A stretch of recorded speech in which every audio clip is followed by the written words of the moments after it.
Good morning, everyone. Happy Monday. Hope everyone is doing well, ready for the week. We're going to just get right into it here. I am still traveling, as you can see. So we've got the moon. This is illusion. This is also, I think this is using your intuition, right? If something can't be seen, then it can be felt or intuited. We have the light and the dark here, and she's very emotional. The water representing emotion here, and she definitely has her eyes closed. Normally, I feel like the moon is our intuition, right? It's about getting clear. But I feel like this one is somewhat opposite. Like you're actually trying not to see something. Like you don't want to see something that's right in front of you.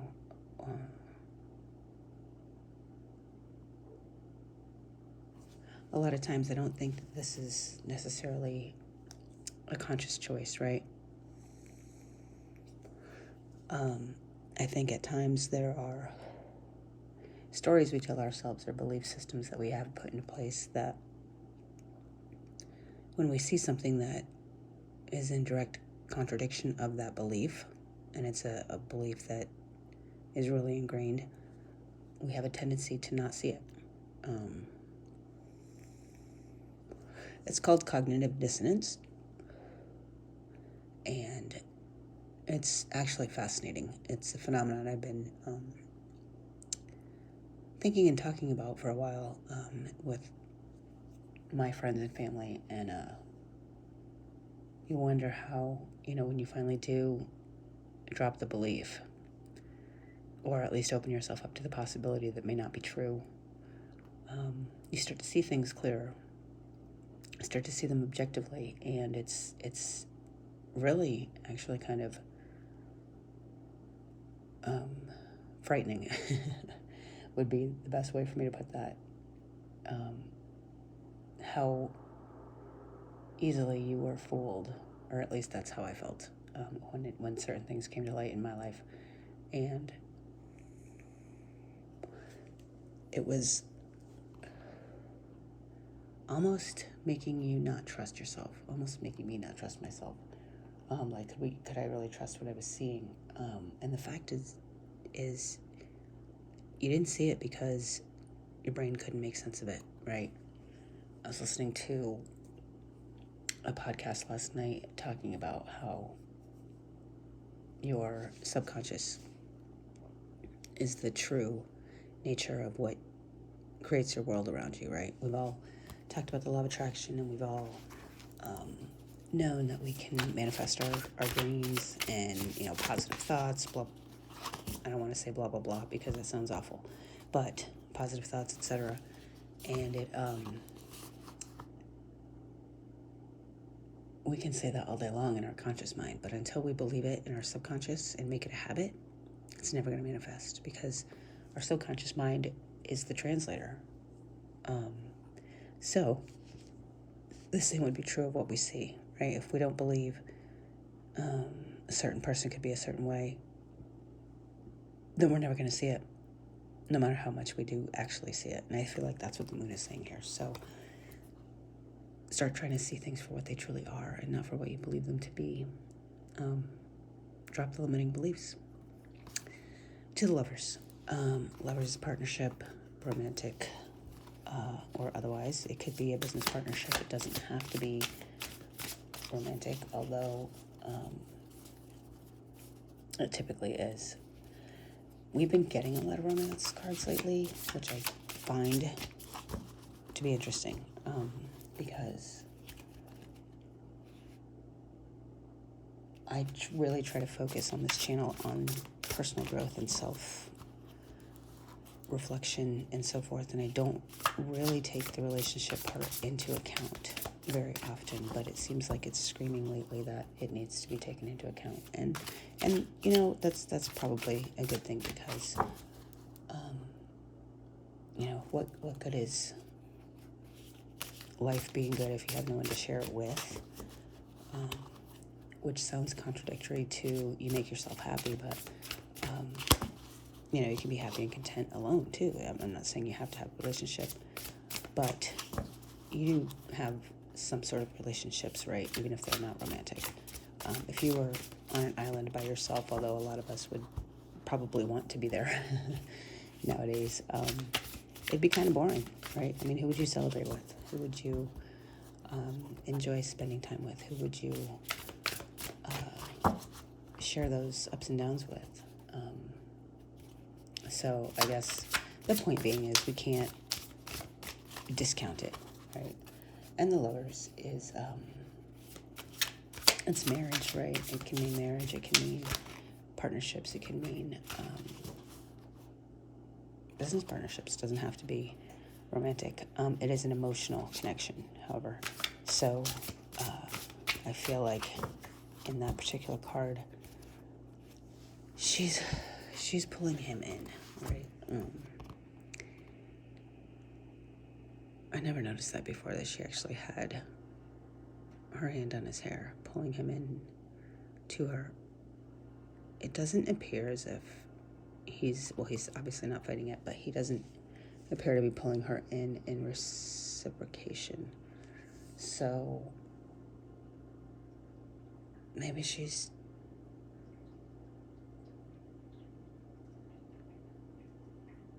admiring. No, I don't feel that either. I feel like she's pulling him in. Like he's 3/4 of the way there, and she's got to get him that last 25%, right? Are you being challenged or asked to go the distance or go the rest of the way with someone? Balance isn't always 50-50, right? Especially in a relationship. A lot of times it can be 60-40, and then 70-30, and then all of a sudden it goes 30-70 and 40-60, right? So as long as over the long haul it's fairly balanced, fairly equal, it doesn't mean that it has to be 50-50 every day. And I think that's why that's jumping out at me today, because I've never really seen that in that card before. So, you know, give when you need to give. Make up for the lack thereof in your partner, business or otherwise, when you need to, and know that they will do the same for you. And if they don't, then is that a balanced partnership? You know, ask yourself that. Ask yourself if you're giving too much. Are you always the one reaching out? Are you always the one that's, you know, are you the only one cleaning the house? For lack of a better way to say it, you know. And this Nine of Pentacles jumped out on me, and it's in the reverse. So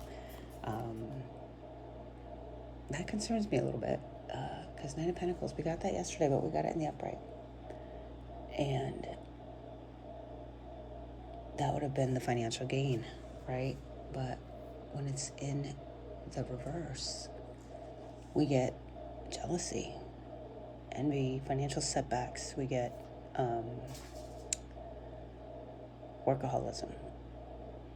So maybe it's time to not worry so much about work and start worrying about our emotions and love and partnerships and romantic relationships. Maybe we've been too focused on the work. Maybe that's what Spirit's trying to tell us is, you know, work is work, but you gotta have the feelings too. Just Seven of Cups. Wow, all kinds of reverse cards. Seven of Cups in the reverse. I feel like Spirit is screaming at us to not work so hard. And then we get this Seven of Cups, which is kind of given up too soon, right? It's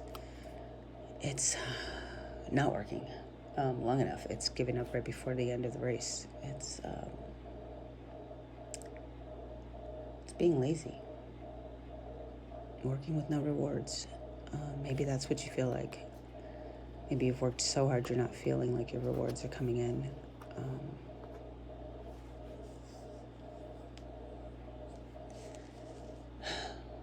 I have a lot of times in my life when I gave up right before the ship was about to come in, right? It didn't feel like it was, I feel like I had given it a long enough time, and maybe I didn't.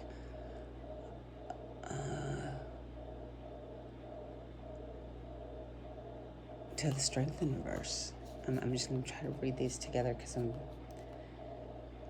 really kind of drawing a blank on that Seven of Cups in reverse. Strength in reverse. Strength is, well, I mean, it's strength.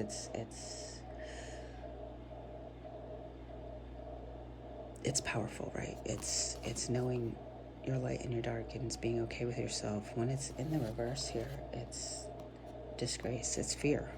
What are you afraid of? What are we afraid of? What are we letting fear creep in about? There's something that's creeping in, and this may have to do with the shadow work that we talked about yesterday. I feel like it's an old pattern. And then the Sun in reverse, obviously, it's delayed. It's temporary depression. It's things not going the way that we thought they would. We got to be careful of this, guys. We got to be careful not to focus too much on the work and not balancing ourselves. Maybe that's what the Lover's card is all about. Balance our own love and resources, right? We've got 4 major arcanas here. 4. So we run the risk of repeating life cycles here. We run the risk of repeating past mistakes. We've come a long way, and we know with Spirit, we are constantly being given the same lessons over and over again in a different package, right? I feel like the cycle we just closed out may present itself again. You know, make sure that you are not trying so hard to see things in such a way that you don't see the lesson again. You know, the point of learning the lesson is so we can see it when it comes around next time, and we can say, no, thank you, I've learned that lesson, and move on. But we have to stay balanced. We have to remember that our belief system was put there by someone else, for the most part. Even if it was our own belief as a result of someone else's actions, it still was a belief that was implanted in our subconscious by someone else. Let those go. We've worked really hard. We've worked too hard to not be able to discern and see these lessons when they come around again. And if we don't see them, if we can't see them, we can't decide what to do. We're bound to repeat them. And, you know, the gratification that we've been seeking will be delayed. Not denied. Delayed. Be one more time around the circle. We don't want to do that. Stay strong. Stay optimistic. Stay loving. Stay present. Stay aware. Be the observer, guys. Be the observer when you're just not quite sure. I heard a reading this morning about the difference between your discernment. Actually, no, I'm sorry. I said that wrong. The reading was about discernment, and it was the difference between knowing if the feeling was yours, someone else's, or intuition, right? And we all have a hard time, or at least I have a hard time distinguishing that sometimes. When I'm in the present moment and fully aware of everything around me. I don't have a hard time with that. I know what's being intuited, I know what feelings are mine, and I know what feelings are not mine. When I'm on autopilot, it's difficult for me to tell. So I think that's what we're being told here is don't let yourself get back onto autopilot. Rewrite that script, reprogram your mind to be what you want it to be, right? Reprogram that subconscious to believe in your beliefs, to make your true authentic self the one that is habitual, right? Not the voices from our past or the worry and anxiety about the future, but the present person you are today, now, because that's the only person that matters, right? The person that we used to be doesn't exist. And the person that we strive to be doesn't exist. The only person that exists is who we are today. Keep that in mind. Avoid this. Don't let this come to pass, guys. Do not let this come to pass. Turn these cards around and let's find our joy, right? I mean, that's what the whole game's all about anyway. Finding peace and joy in your life. Maybe that's as simple as living in the woods. Who knows? I mean, it's different for everybody. But find your passion, find your joy. To the Seven of Swords in reverse. So Seven of Swords this is punishment. This is getting caught. Trying to make things right. Our thief here got caught. There's people telling on him, if you will. And even it looks like it's nighttime by the light of the moon is shining down on him. Just letting everybody know who he truly is. So this is regret for that. People don't say they're sorry until they get caught, if you think about it. Don't get caught. Don't get caught in your subconscious. Don't get caught letting things go for the lack of being able to see them for what they truly are. The problem here is whoever this is about, whatever this is about, you couldn't see it before, so they got away with it. You can see it now. Catch it. Catch it before it becomes another cycle, another lesson, another repeating pattern in your life. Catch it. Make sure you catch it. We're going to get some advice from the mermaids today to see how we can avoid this path that we may be on. We get so cocky in our growth that we forget to practice it. We haven't made it a habit yet, guys. We got to make it a habit before we can rely on it as autopilot. And I feel like we should never be relying on autopilot, right? We tend to because we don't stay mindful in the present moment. But if we stay in the present moment, then maybe that's what becomes the habit. But we have gentleness. So be gentle with yourself. I feel like this is a really strong merman who is ready for whatever comes his way. There's a shark behind him. He's not even looking. He doesn't even care. But does he fight? Or is he so strong that he doesn't need to fight? I watched a movie last night called Peaceful Warrior. The idea being, if you are strong enough to fight, then you're strong enough to avoid the fight. Because you're confident enough in your skills that you won't be afraid, which is what usually the bullies or whomever you're having to fight capitalize on, right? So they tend to back down with that level of confidence, which can come from the skill of being able to fight. So the more you know about fighting and being able to, the less likely you are to have to. And I feel like that's what this card's saying with the gentleness. Be gentle with yourself and with others, but be ready to fight if you have to. Don't back down. All right, guys, that's the message for today. I love you all, and we will chat tomorrow.